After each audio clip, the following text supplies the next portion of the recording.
I was sent the X3 mop, just got it out of the box. Super excited to use it on our floors because I feel like mopping is always a struggle, and I've tried a lot of different things, but I haven't tried a mop like this.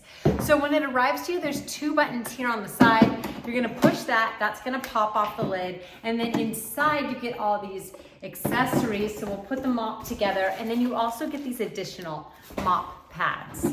So this one comes already pre-assembled on. And let's see if we can put this together. You don't want to insert it in that up position. We're going to just screw it to the down position and then press it in.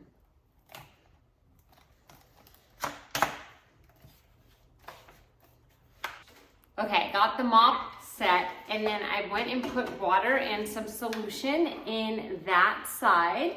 This is where the dirty water is going to come out, because you can see that little spigot, and then it says to put the cap back on.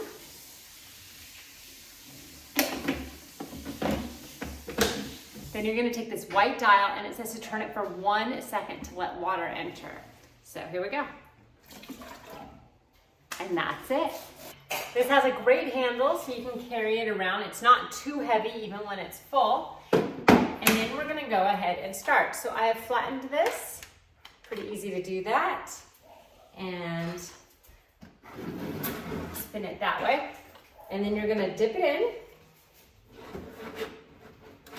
in.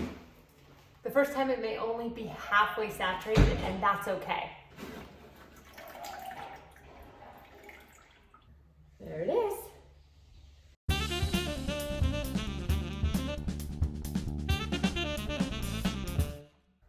That's just that tiny little section. That's how dirty our floors are. So we're just popping it in. It's taking that dirty water and putting it in the dirty water side. I can actually see it dripping in there right now. And then it's getting it wet with the new clean water, so you're ready to mop again. Pull that out.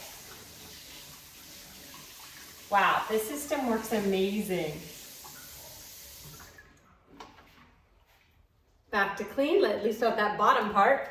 And then we're gonna mop some more and repeat and repeat and repeat until your floors are sparkling clean.